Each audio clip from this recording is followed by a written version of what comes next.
Books and ഓതേഴ്സിന്റെ part 2 ആണിത്. ആദ്യത്തെ എഴുത്തുകാരൻ അമിഷ് ത്രിപാഠി. അദ്ദേഹത്തിന് പ്രധാനമായും 8 രചനകളാണുള്ളത്. ഒന്നാമത്തേത് the immortals of Meluha, 2 the secret of the Nagas, Ram scion of Ikshvaku, Sita warrior of Mithila, the oath of Vayuputras, Raavan enemy of Aryavarta, war of Lanka, legend of Suheldev the king who saved.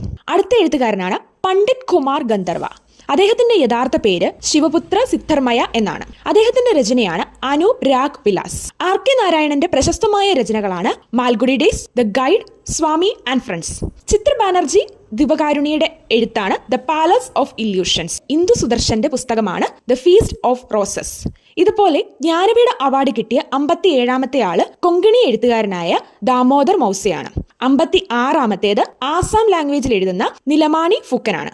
ആദ്യത്തെ ജ്ഞാനപീഠം ലഭിച്ചത് ജി ശങ്കരക്കുറുപ്പിന് 1965.